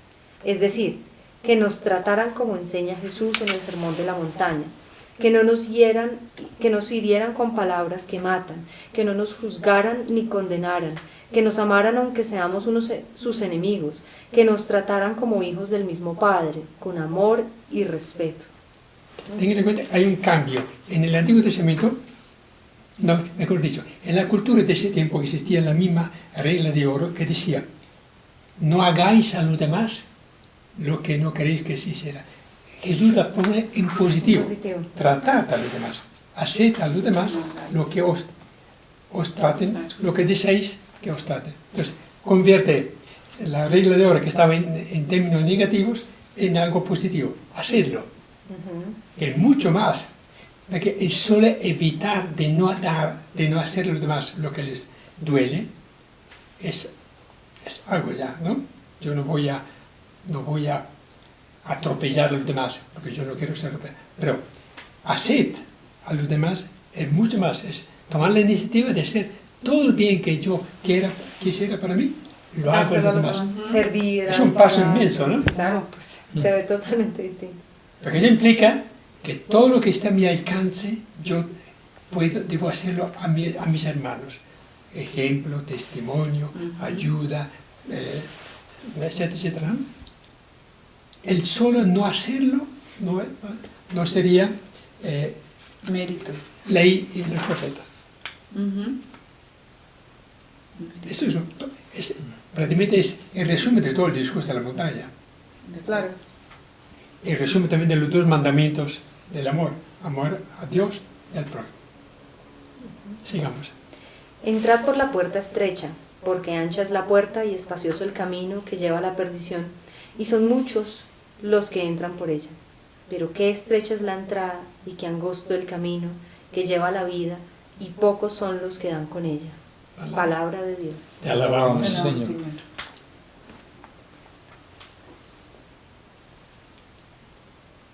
Puerta estrecha. Leemos lo que sigue, de repente nos da pauta para hacer alguna reflexión. Entrad por la puerta estrecha. Las siguientes perícopas plantean una alternativa entre dos caminos, dos puertas, dos clases de profetas, dos clases de discípulos, dos tipos de casas.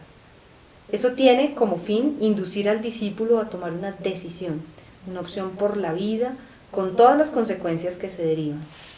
El mensaje que trae es que no hay que seguir el montón de gente que se deja llevar por la puerta ancha y el camino espacioso, sino que hay que estar entre esos pocos que hacen una opción radical y siguen a Cristo. El término camino lo encontramos en los siguientes pasajes. Deuteronomio 30:15. Mira, yo pongo ante ti vida y felicidad, muerte y desgracia. Si escuchas los mandamientos de Yahvé, tu Dios, si sigues sus caminos, vivirás y te multiplicarás. Entonces, los dos caminos, un texto muy importante del Deuteronomio. Siempre uno se encuentra ante dos. Desde niño uno siempre dice: tú puedes ser un buen hijo o un hijo indisciplinado. Siempre que insinúa eso. Tarde o temprano, una persona desde pequeño tiene que plantearse o coger un camino, como lo recomiendan sus padres, la educación, o desviarse y hacer lo que se le antoja, ¿no? Siempre, finalmente dice, pero es mucho más, dice, vida y felicidad, muerte y desgracia, porque finalmente un camino equivocado lleva a la muerte, a la desgracia. Un camino acertado llega a la felicidad. Como dándote la opción. Sí. Entonces, ok. Mateo 3:3. Preparad el camino del Señor. O del Bautista, ¿no? El camino. Otra vez se repite la palabra camino. Mateo 22:16. Maestro, sabemos que eres sincero y enseñas el camino de Dios con franqueza. El camino de Dios. Mateo 19:24. Yo os aseguro que un rico difícilmente entrará en el reino de los cielos. Os lo repito, que es más fácil que un camello entre por el ojo de una aguja que un rico entre en el reino de los cielos. Dice que el ojo de la aguja era el nombre de una de las puertas de la ciudad. Que los que venían en camello tenían que pasar agachados. Ajá. Y Porque que la signo puerta era grande y la de- aguja era una pequeñísima Entonces, Ah, los ricos tienen que agacharse muchas veces para entrar. y entonces que era un signo de humildad, que si uno no se agachaba, no pasaba. puerta. No pasaba. bueno. Entonces que si los, No es La la aguja aguja de la aguja de tejer. No, no los es la aguja de coser. prepotentes, los orgullosos, los soberbios, si no se agachan y se ponen en posición de humildad, no entran. De acuerdo. Cambiar de camello. Ah, sí, por uno más. La Por un pony. un pony, un burrito. Juan 10, 9, Mateo 19. no, ya. sí. Lucas 13, Sí, sí. 24. Y les dijo a Jesús, ¿son pocos los que se salvan? Él les dijo, esforzaos por entrar por la puerta estrecha, porque les digo, muchos pretenderán entrar y no podrán. Otra vez la puerta. La puerta. Y Juan 10, 9, 10, yo soy la puerta, si uno entra por mí, estará salvo. Palabra de Dios. Te Alabamos, alabamos, Señor. Bien, en todos esos textos aparece la Puerta y el opción. camino. Camino y puerta. En estos días, Puerta. Sí, siga. en estos días en un retiro que tuvimos con Madre Bernarda, virtual, pero retiro, hablábamos de este tema de la puerta estrecha y ella nos aclaraba justamente lo que tú nos dices y decía, la puerta estrecha es para el ego, la puerta estrecha es para el hombre viejo, la puerta estrecha no es para nosotros, no es para quien está en la vida nueva, para ya los que estamos en conversión o las personas que caminan, sabemos que mientras no dejemos el hombre viejo, el ego fuera, no vamos a poder entrar por esa puerta. Entonces, ¿quién entra? Entra el hombre nuevo, desvinculado de ese ego y de ese hombre viejo. Y pues lo que tú dices es más que simbólico sobre La eso. dificultad es que la puerta ancha es mucho más atractiva Claro. que la puerta. Es muy invitadora, ¿no? Más cómodo. Y uno ve lo atractivo que es tomar ciertas decisiones porque todo el mundo, una de los argumentos es, todo el mundo va por ahí, todo el mundo lo está haciendo. Es más síntoma, ¿no? El mal ejemplo y la moda, ¿no? Que nos induce a que vayamos siempre por un camino muy fácil, por puertas muy abiertas, muy atractivas, muy alicientes, ¿no? Siempre lo cómodo, lo sencillo. Sí. Pero la invitación es muy clara y tajante, ¿no? Entrad por la puerta estrecha.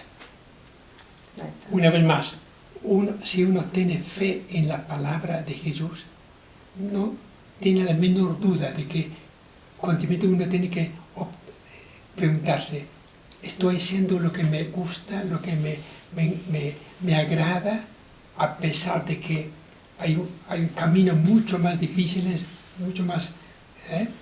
Entonces uno tiene que volver a hacer un acto de fe.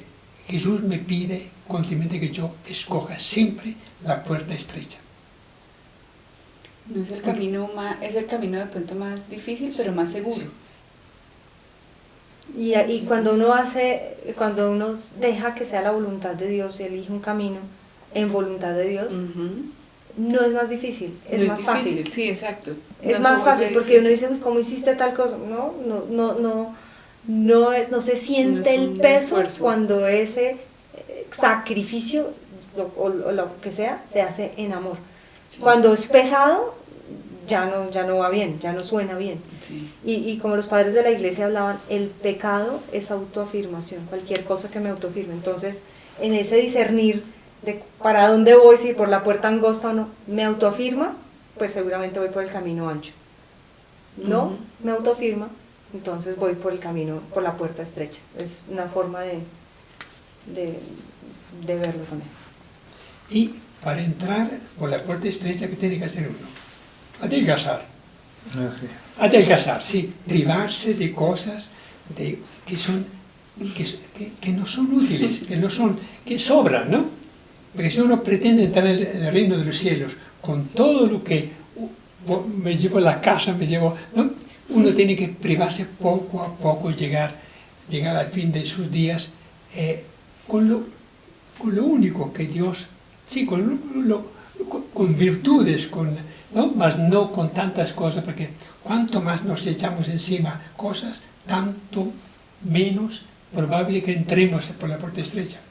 Porque estamos apegados a eso, llámese cosas materiales, llámese orgullo, llámese cualquier... El camellito no pasa, no menos. pasa. No pasa. Tiene que ser ligero de equipaje. Ligeros. Muy bien, sigamos con la... Guardaos. Guardaos de los falsos profetas que se acercan disfrazados de ovejas y por dentro son lobos rapaces. Por sus frutos los reconoceréis. ¿Se cosechan uvas de las zarzas o higos de los cardos?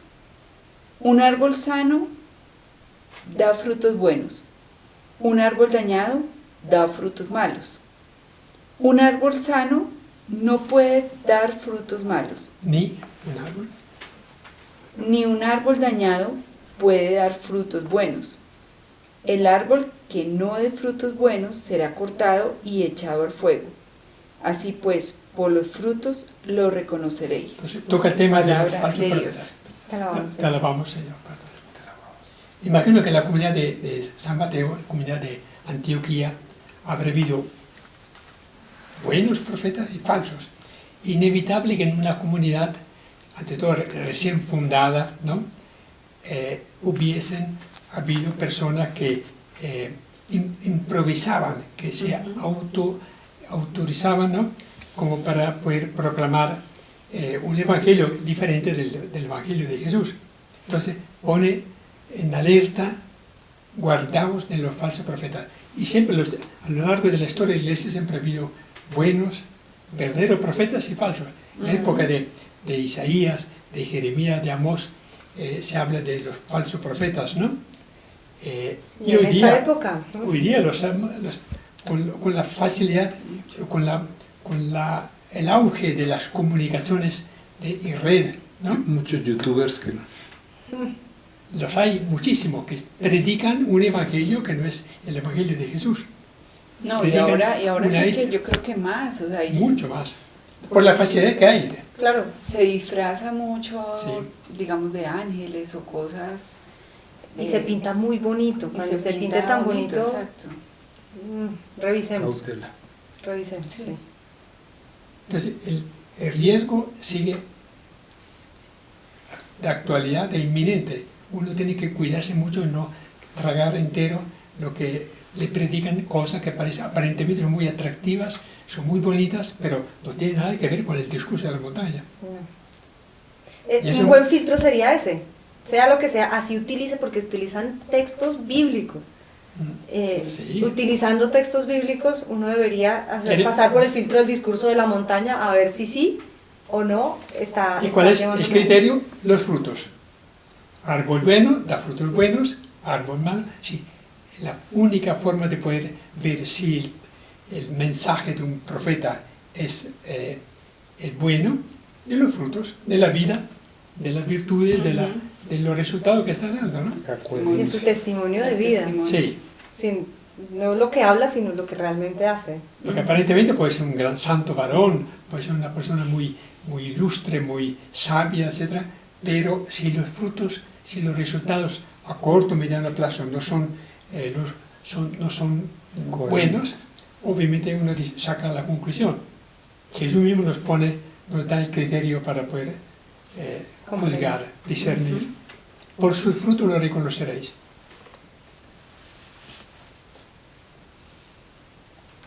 Leamos lo que dice, que a ver si nos agrega algo más.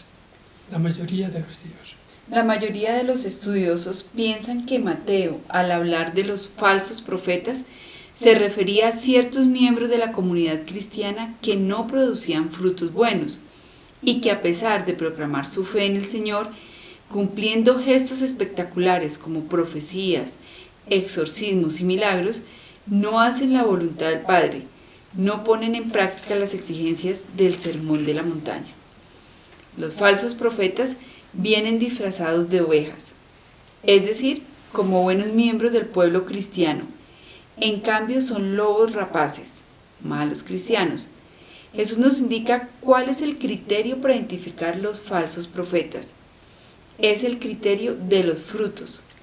Esta palabra aparece 7 veces en la pericopa. Producir frutos buenos es poner en práctica el sermón de la montaña. Es hacer la voluntad de mi Padre. Producir frutos malos es hacer la inequidad, vivir sin ley, a pesar de confesar con los labios la fe en el Señor. Recuerdo que el padre Alejandro, en una conversación que tuvimos aquí, de repente me decía que un día planteó al padre Omar, canonista, el siguiente tema. Cuando él se abre la misa, ve delante de él el que maneja esta emisora. Galat, el que murió Galat. ayer. Galat. ¿Murió? Entonces digo, ¿murió? Sí, murió ayer. ¿De verdad? Sí. Bueno, le Ayer, digo, antes de ayer, sí. así. Le doy la comunión, siendo que es esmático. Sí, sí. Se alejó de la iglesia. O no la doy.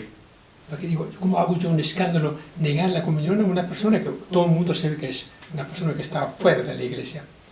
Y él le preocupaba porque obviamente causa malestar De acuerdo. en el que no recibe la comunión, porque tiene que decir la razón por qué. Entonces, son los profetas. ¿Qué decidió hacer?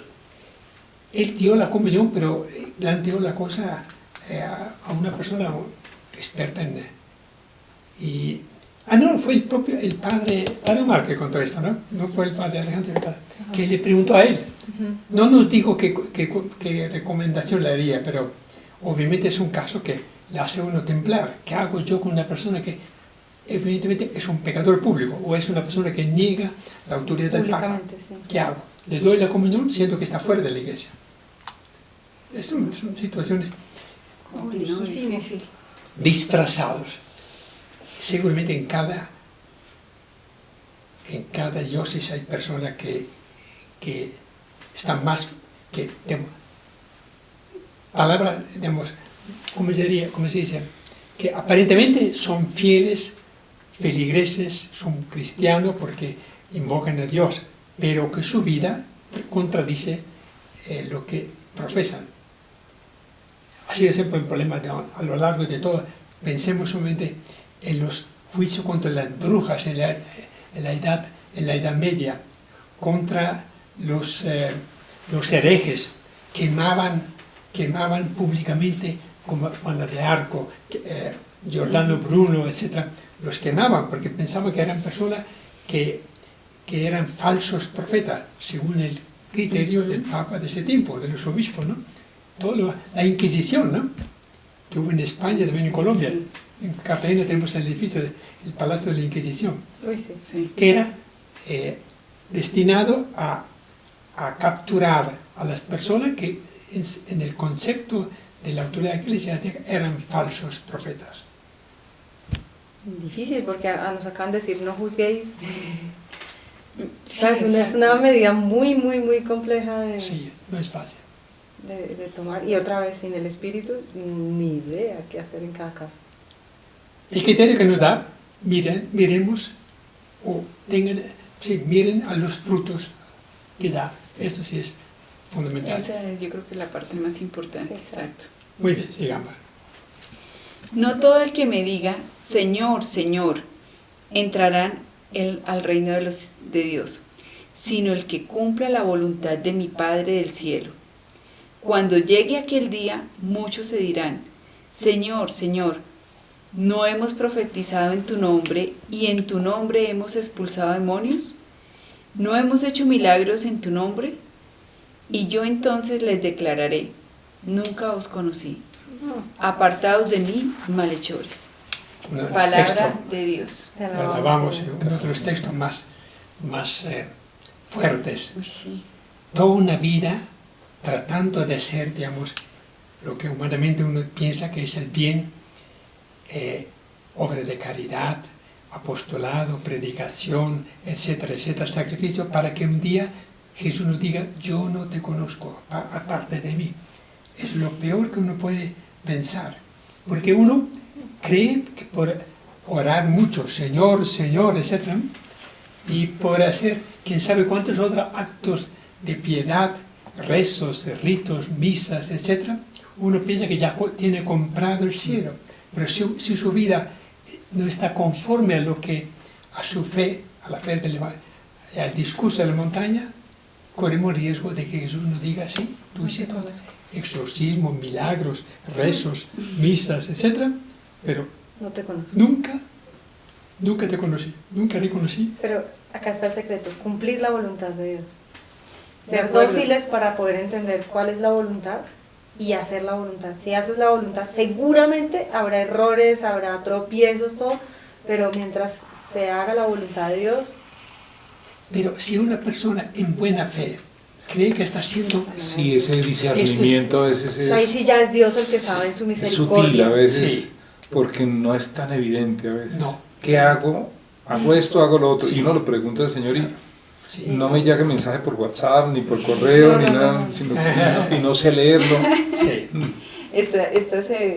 Ayer en la película esta de San Agustín que les cuento, él miraba los pájaros y decía, ¿por qué ellos, siendo tan pequeños, saben cuál es la voluntad del Padre y nosotros no podemos escuchar Eso. tan fácil cuál es su voluntad? Porque nuestro camello es muy grande. Estamos llenos de tanto ego y Yo tanta creo Que Dios ha colocado en el ave un instinto que le hace obrar así. Nosotros tenemos la libertad, pero contamos con la gracia del Espíritu Santo. Pero no es nada fácil. No. Y qué sorpresa cuando uno ha consagrado o ha dedicado toda su vida haciendo cosas buenas, pero hipócritamente, ¿no? Para que todo el mundo lo aplaudiera, o pensando que que las acciones,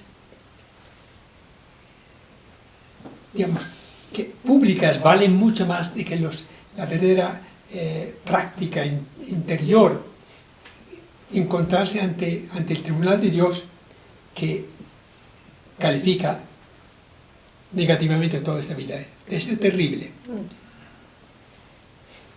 ¿Qué conclusión podemos sacar de aquí? Es decir, no todo el que me diga Señor, Señor entrará en el reino del Padre, sino el que cumple la voluntad. Yo creo que ese es el... Toca estar en humildad, estarle preguntando, y Señor, ¿estoy haciendo bien? ¿Y esto es lo que tú quieres? De que uno reza, Señor, Señor, pero de repente se olvida de pedir, Señor, déme a conocer lo que tú quieres. El solo hecho de orar no es suficiente. Hay que orar en esta dirección. Hágase, sin embargo. Mire, Jesús en el Getsemaní rogó al Padre, Padre, si es posible que de este cáliz no tenga que beber de este cáliz amargo, que pase, ¿no? Quítame de encima el horror de la crucifixión. Él pidió al Padre, pero agregó inmediatamente, porque se haga tu voluntad. Depende de esta parte que nos falta a nosotros. Pedimos y se nos olvida la voluntad. no agregamos o no estamos dispuestos a hacer finalmente lo que el Padre nos pide, ¿no? Yo Hacer creo la que voluntad. estar siempre como muy alertas, porque pues uno no puede caer en que ya uno está en el camino y entonces vamos chévere, Sí. No, es un eterno comenzar. porque ahí no, exacto, como decía la madre Bernarda, todos los días comenzamos. O sea, si te quitas las ínfulas de que vas adelante, Sí. atrás, arriba, abajo. Sí. Ujú. Apartaos de mí, malhechores, Uy, que obraron mal. bueno. El entusiasmo suscitado por la enseñanza y los milagros no debe engañar, pues el seguimiento de Jesús es exigente. No basta con invocar al Señor, preciar su mensaje, hacer obras y hasta milagros en su nombre. Es indispensable seguir su ejemplo, con perseverancia, haciendo lo que Él manda. La advertencia es grave. La última frase es una sentencia definitiva de condena. Muy bien, digamos. Así pues, todo el que oiga estas palabras mías y las ponga en práctica, Será como el hombre prudente que edificó su casa sobre la roca. Cayó la lluvia, crecieron los ríos y se abatieron sobre la casa. Pero la casa no se derrumbó porque estaba cimentada en la roca. Quien escucha estas palabras mías y no las pone en práctica, se parece a un hombre sin juicio que construyó la casa sobre arena. Cayó la lluvia, crecieron los ríos, soplaron los vientos, golpearon la casa y se derrumbó. Fue un derrumbamiento terrible. Palabra de Dios. Te alabamos, Señor. Son tres ejemplos, ¿no? Dos caminos, dos puertas, dos tipos de profetas y dos formas de construir la casa, sobre la arena o sobre la roca, ¿no? Son ejemplos muy claros que confirman lo que Jesús plantea. Y que siempre hay dos opciones, la puerta estrecha, el camino Sí. ancho, todo. Entonces es hacia dónde, siempre tengo la opción de elegir uno u otro, hacia dónde voy eligiendo desde lo más pequeño hasta lo más grande. De acuerdo.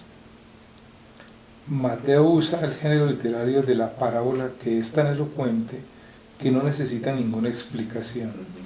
Lo que asombra es la expresión final que describe cómo se derrumba la casa y la vida del que construyó su casa sobre la arena.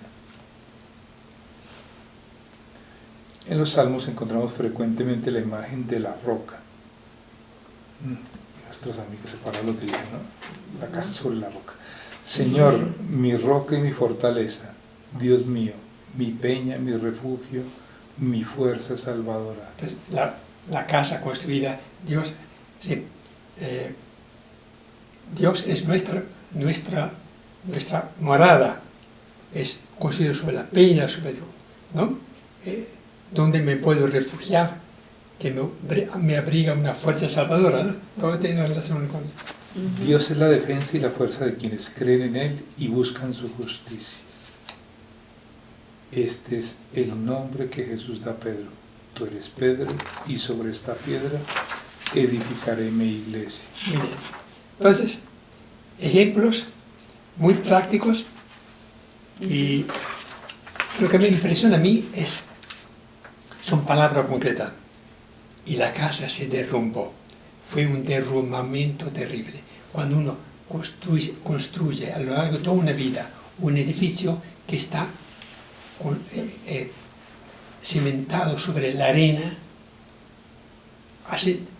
puede que sea muy atractivo, muy sólido aparentemente, pero viene, dice, la lluvia y se derrumba todo.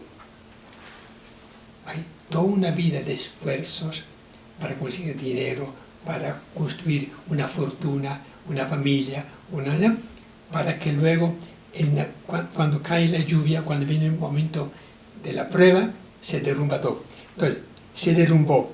Nunca os conocí, ¿no?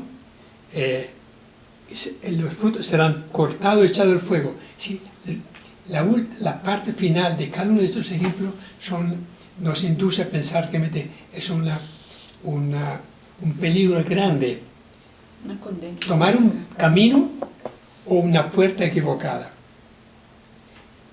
Aparentar como falso profeta una vida recta y cuyos frutos sean vanos.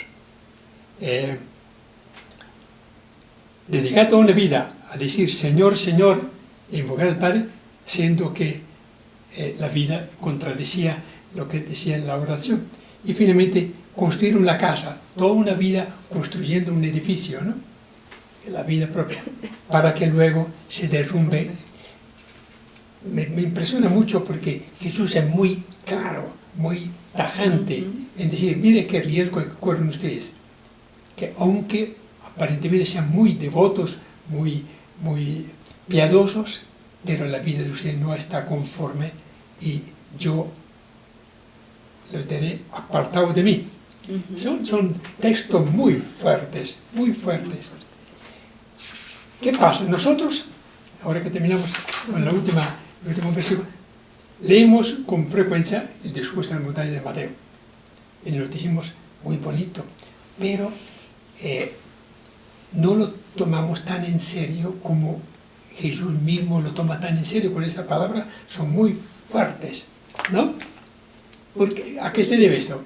Pensamos que de repente es mucho mejor leer el Evangelio de Juan, que es mucho más, ¿no?, tierno, místico, ¿no? Y habla mucho del amor, de la caridad, ¿no?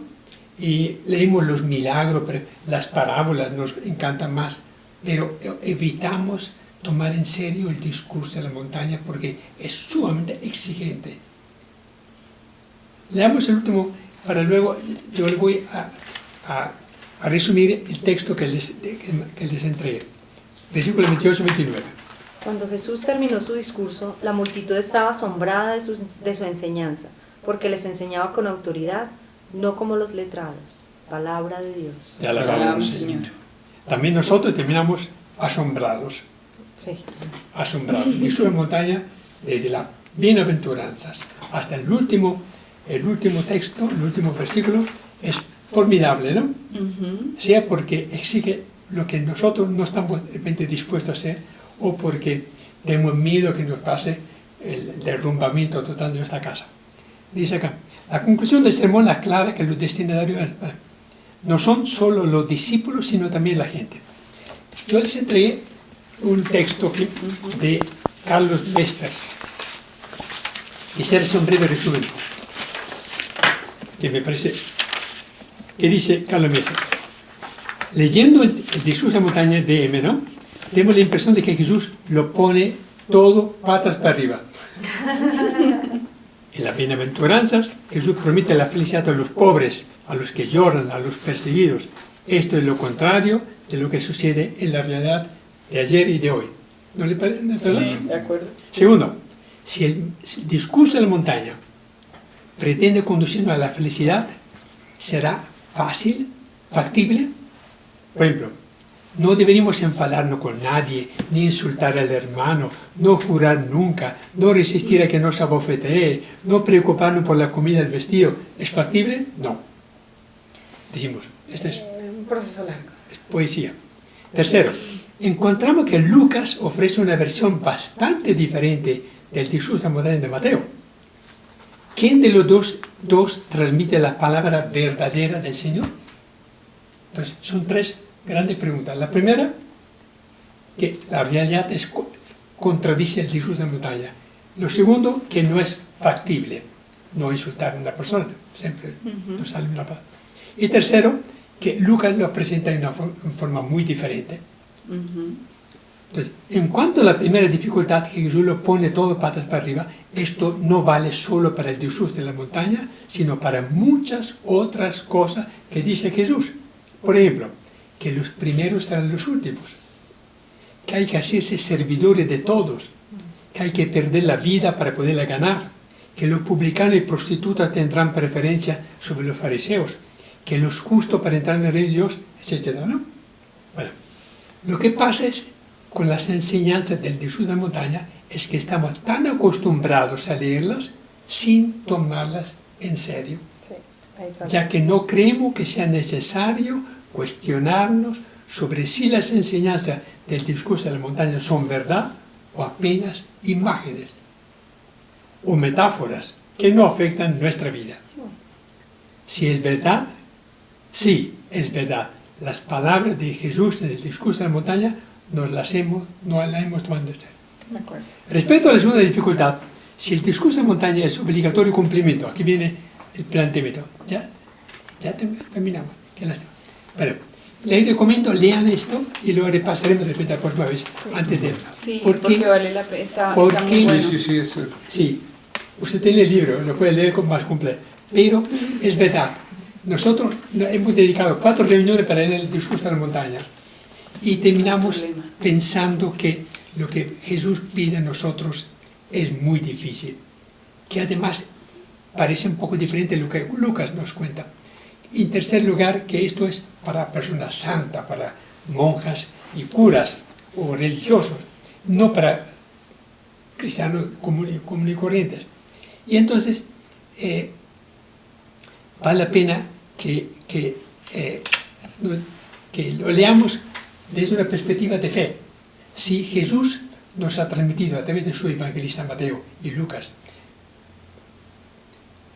mandatos tan claros, exhortaciones tan tajantes como esta, o las tomamos, no a la letra, eso sí, nunca toman la letra, pero o las tomamos en serio y conformamos nuestra vida al espíritu de estas exhortaciones, o definitivamente nosotros tenemos que reconocer que o que Jesús habló en vano, o que nosotros no estamos cobijados por este evangelio, que nos preferimos más bien evangelio mucho más suaves, más llevaderos. Este es el gran interrogante que tenemos que hacernos. Por ejemplo, pedid se os dará. Nosotros, ¿cuántas veces pidió el Señor y no me lo dio? ¿Cuántas veces he buscado la paz o la tranquilidad y no la he encontrado? Entonces, nos encontramos ante un callejón. O aceptamos el discurso de la montaña con las bienaventuranzas inclusive, ¿no? Y nos ceñimos nuestra vida, nuestro comportamiento a lo que nos promete y nos asegura el Señor, o definitivamente tenemos que concluir que no somos aptos para cumplir todo el Evangelio, que el Evangelio, pues este discurso de la montaña es muy viable para otras personas, mas no a un cristiano común y corriente que se esfuerza por vivir una vida buena, etc., ¿no? Es el gran interrogante que me deja a mí cada vez que, ante todo leyendo la reflexión de Carlos Meisters, porque realmente hemos visto cosas muy bonitas de las bienaventuranzas y otras tan crueles, tan directas, que nosotros decimos, hasta aquí llegué yo. ¿Qué opinan? Que no nos pase como al joven que cumplía los mandamientos y le dijo, yo ya hago todo, Señor, entonces ahora qué, le dijo, ahora véndelo todo y sígueme. Eso. Yo creo que la invitación es para todos y si Dios nos lo pide, tenemos su gracia, somos sus hijos, estamos bautizados, estamos en el cuerpo glorioso de Cristo. Suena difícil porque el camino ancho es el que suena fácil, pero a eso vinimos. Entonces, no importa que no logremos todo, mientras de todo corazón estemos trabajando para nuestra salvación y conversión. Aunque gastemos algo más de tiempo, Carlos Meisters da un ejemplo que a mí me convence mucho, que está en la página 4, donde empieza con Carlos Meisters. Leámoslo. Dice, Carlos Meisters responde con un ejemplo ingenioso al cuestionamiento que estaba haciendo yo. Dice que nuestra vida es como un automóvil en el que está escrito 200 kilómetros por hora, pero no consigue los 200 kilómetros por hora ni siquiera en una recta cuesta abajo, pisando el acelerador hasta el fondo. El carro está hecho para 200 kilómetros por hora, pero apenas puede alcanzar los 140 kilómetros por hora. Lo mismo pasa con la vida cristiana, dice. El sermón de la montaña indica el kilometraje máximo de la vida. Sed perfectos como vuestro Padre Celestial es perfecto. Pero nosotros, con toda nuestra buena voluntad, pisando el acelerador hasta el fondo, apenas podemos llegar a los 140 kilómetros por hora. Es entonces cuando Dios mismo entra en la vida del hombre y el hombre se pone en contacto con Cristo. Por la fe, el hombre descubre que tiene una quinta marcha, ¿no? Que le permite correr más deprisa que antes hasta alcanzar los 200 kilómetros por hora.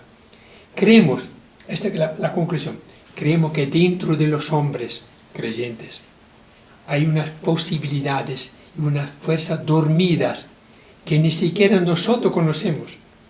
Dios, que nos conoce y nos ama, cuando entra en nuestra vida, consigue elevar nuestra capacidad hasta el máximo de nuestras posibilidades. Esta me parece la respuesta para... Si nosotros no sacamos provecho de Dios en montaña, porque nunca utilizamos la quinta marcha. Quinta marcha, que es oración, humildad, mortificación, paciencia, fe. Sí, tenemos, pero alcanzamos los 140. Y a veces lo máximo que damos. Y ni siquiera, a veces ni siquiera los A veces 70, ni a los 80. 70, a veces vamos a 20. Pero cuando el reino de Dios se hace realidad en nuestra vida, cuando Cristo maneja nuestra vida, podemos llegar a los 200, ser perfectos como esto para acá. Nunca estaremos tan perfectos como el Padre, pero por lo menos llegamos a Nuestra capacidad máxima. nuestra plenitud, sí. Mire Que el rostro de que Cristo ese ejemplo es muy siempre práctico. Sí. Nosotros no hemos aprovechado el discurso de la montaña porque no nos dio la gana, porque lo hemos leído, hemos Y pasado es que es las más horas. fácil decir, ¿No? esto no es conmigo, la santidad es para ellos, Eso. no para mí, yo no pertenezco a ese grupo, allá son otros. Sí. Esa es la gran disculpa, yo creo que es una tentación que le queda facilísimo al enemigo ponerla Eso. a todos. Decir, esto no es conmigo. Creo que No lo hemos vas a caído. alcanzar. En cambio, los santos sí utilizaron la quinta marcha. Y otros santos, como el Paracelso, ellos conocen que hay una quinta marcha porque tienen una capacidad de Hay un fe, de turbo. oración, de mortificación. A ellos Dios les cumple todo. Esta es la gran diferencia entre nosotros y los santos, ¿no? Pero estamos invitados a hacer esto mismo. Poco a poco ir, si Dios está conmigo, yo voy a utilizar la quinta marcha, voy a proponer hacerlo, a pesar de que he intentado 1000 veces, pero siempre llego a los 130 o los 120. Sí, y en esos mismos términos, si nos vamos siempre en primera, reventamos la máquina. Así. Claro. Entonces nos toca aprender a hacer el cambio para poder que el carro dure y podamos andar realmente. Eso. Me pareció muy interesante Muy esta. chévere, muy bonito. Léalo y Con calma. simplemente no hemos perdido tiempo estudiando No. el discurso de la montaña. Muy bien, una oración.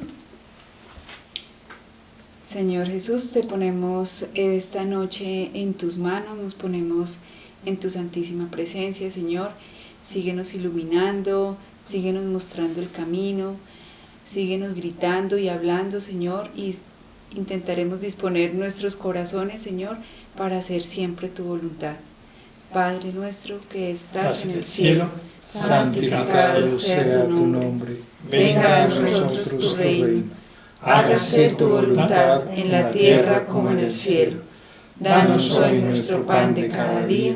Perdona nuestras ofensas, como también nosotros perdonamos a los que nos ofenden. No nos dejes caer en tentación y líbranos del mal. Amén.